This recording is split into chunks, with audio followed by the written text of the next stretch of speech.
By the time he got around to announcing his candidacy for the Democratic presidential nomination, just a week before the party convention in Los Angeles, Johnson needed a miracle.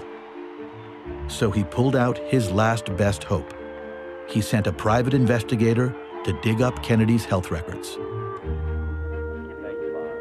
They get to the Democratic convention in Los Angeles, and Johnson unleashes his aide, a man named John Connally, and Connally will issue a story about Kennedy's Addison's disease, raising the question of whether Kennedy is physically capable of serving as president. That Jack Kennedy suffered from Addison's disease was a fact beyond dispute.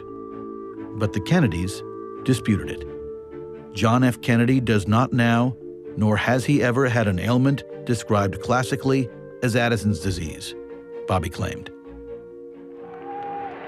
The Addison story didn't stick, but Johnson kept fighting anyway.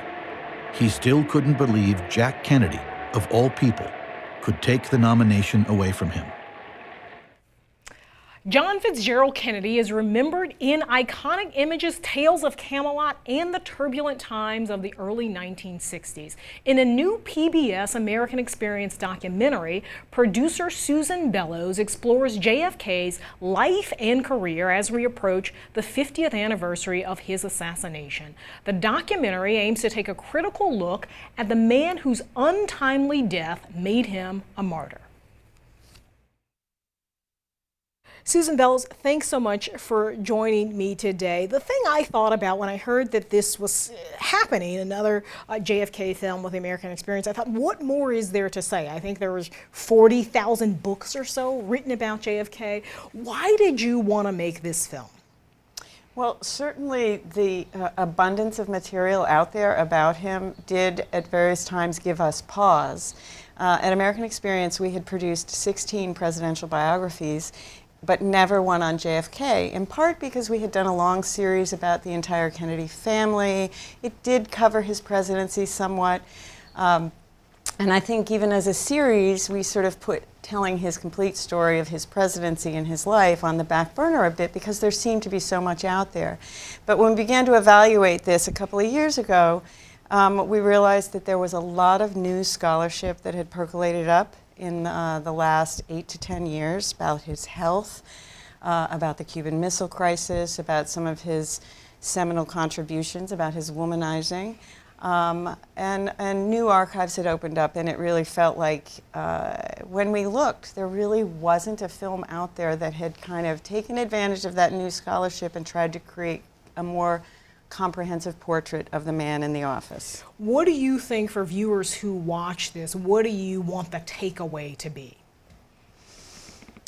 We went into it with all this sort of superficial understandings of Kennedy out there. He's the sort of Camelot, the dashing, the Camelot image, the playboy, right, the charismatic young president.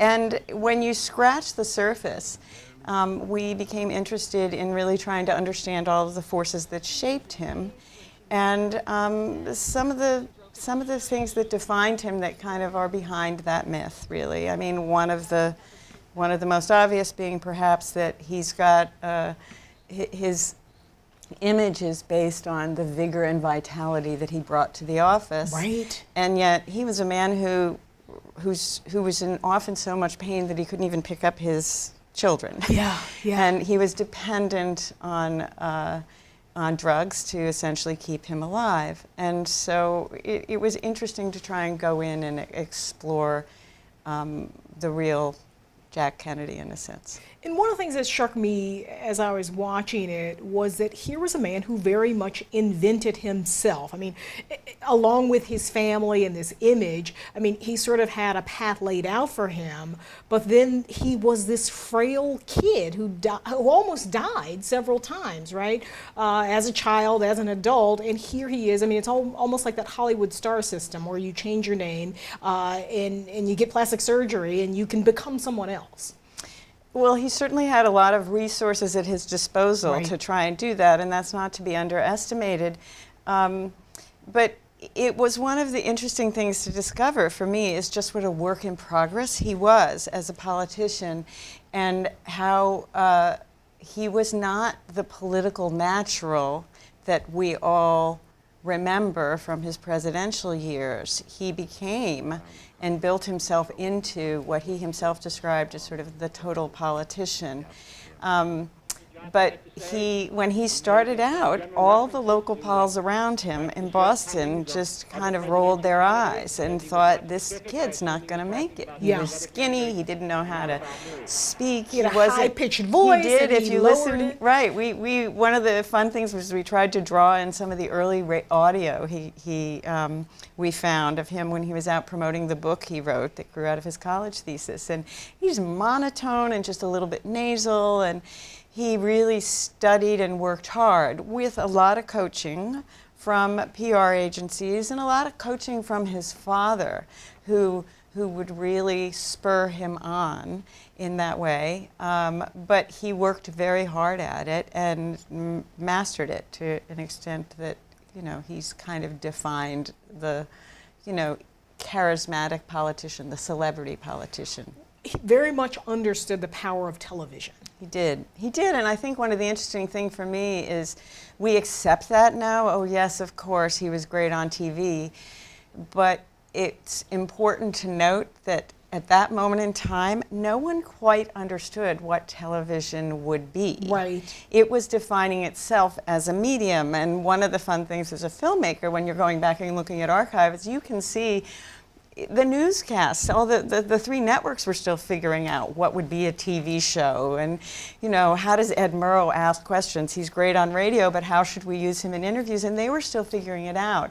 And it wasn't entirely obvious to everyone that this would be the medium that you could reach the nation with, and how to be effective in that medium, and he knew it. Yeah, and it also struck me, watching this film and also just thinking about politics today and how people run for the presidency, you feel like the seeds were planted then in terms of this idea that personality was much more important than, in some ways, policy, and certainly much more important than party. Sort of the party organization and the party machine. Yes, I think he really transformed the presidential election process in understanding that, in understanding the role that mass media could play. Certainly FDR had done it with radio, but Kennedy came of age at a time when there was much more at his disposal, and he figured out how to use it and was very, very conscious of his media image and fairly calculating and sophisticating about how to present himself and his wife, and he was able to capitalize on that. And his father would call up magazine editors and say, if you want to sell some magazines, put these two, Jackie and Jack, on the cover.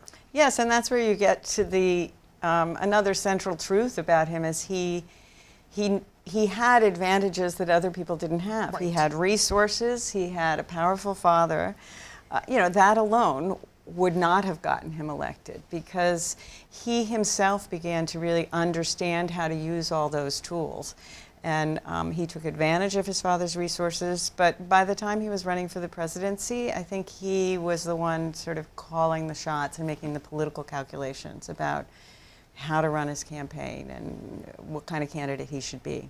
And one of his first press conferences, he says, we're going to start this a new administration, and we're also excited about a new baby. Yes. He's coming out of a grueling election, the closest presidential election in American history, has been up most of the night. To determine whether or not he's won.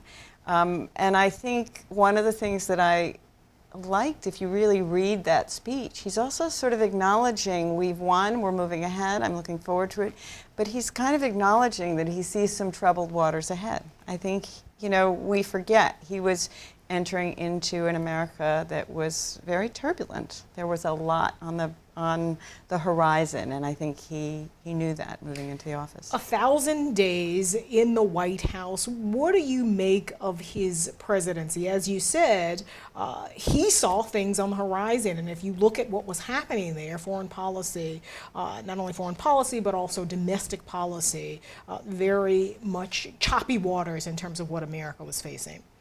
He set a lot in motion. If you were to measure the success of his presidency by his legislative successes, he would be a failure. Right. His 4 major initiatives, Medicare, education, a tax reduction bill, civil rights, none of those things that he put out there on the table passed during his lifetime.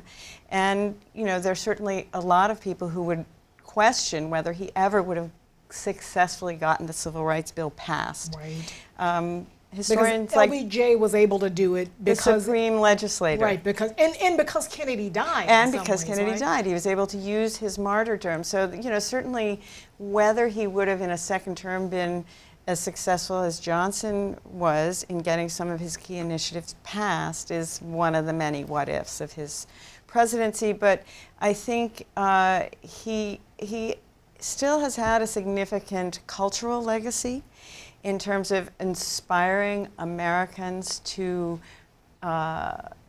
support their nation, feel good about who America was, instilling hope at that time. And I think, as Robert Dallek puts it, he spoke to our better angels. Right. And that means something to people. But he also, I think you shouldn't diminish his success in the nuclear test ban treaty. The American University speech that he gave was truly landmark. History teaches us that enmities between nations, as between individuals, do not last forever. No government or social system is so evil that its people must be considered as lacking in virtue. Among the many traits the peoples of our 2 countries have in common, none is stronger than our mutual abhorrence of war. It was the first time an American president said the Soviets are like us. It was the first time he asked the American people to think beyond stereotypes in the Cold War and think about the fact that this was a matter of the future of the human race. Do you think we can be critical enough, that we've had a critical enough gaze when we look at Kennedy in terms of the man, in terms of the president, in terms of the congressperson and the senator, or everything is just forever colored by Camelot and the sort of aspirational spirit that he invokes in all of us? Or many of us, I should say. I think it is hard. It is hard to not look at him through rose-colored glasses, and the assassination and the subsequent kind of martyrdom is, certainly part of that. But I think one of the things as well is that he's left this repository of material, archival material, and images. Unlike any president, I mean, we see him on the boat. We see him in the pool swimming with his brothers, and yeah. And in our film, Richard Reeves points out at the inauguration that he knew the image that he and Jackie were consciously presenting to the nation. And Richard Reeves says, and we saw that, and people wanted to be like them. Right. And I think sometimes people look at that world and think, we still want to be like them. That life looks nice. Right. That world They're looks tan nice. and they're on a boat sailing. Right, Yeah. right. Yeah. So I think, it's hard not to become, it's very alluring. It remains alluring. Do you think it will always be that way? For this I next have a generation 12-year-old son, and as I've worked on this project, as I was getting ready to come down to D.C., he said to me, but why is everybody still so interested in him? I mean, Lincoln was assassinated. Why is everyone still so infatuated with him? And it occurred to me that some of this infatuation is very generational. And it's fascinating to me to think, once you move beyond people who were born after 1960, really 61, and no one has a really significant memory or even a vague memory of this man or his impact or heard their parents talk about him, will he drop away? It's hard to say. It's hard to say. When I see those images, every time they feel so brand new. So, Yes, yeah. yes. Yeah. Well, I mean, yes, they do. They feel fresh, and part of that is, I think, the media savvy and skill with which he captured his world, I think, and allowed photographers in to capture those moments. I mean, they still feel fresh. Who isn't going to enjoy watching a man in the Oval Office play with adorable young children? Right, You know? right. Yeah, yeah. So- Or even the pictures of the Kennedys on vacation Right. and throwing the football around. Right, right. It's just It's a life we would all enjoy aspiring to on some level. indeed. Susan Bellows, thank you so much for joining me. Thank you for Really having appreciate me. it. Good luck with the film. Great, thank you. JFK airs November 11th and 12th on PBS. That's our show for today. Thanks to director and producer Susan Bellows for joining us. Our Twitter question of the day: who is your favorite 20th century American president? Tweet me your thoughts at NiaWaPo and use that hashtag postback. We'll see you right back here tomorrow.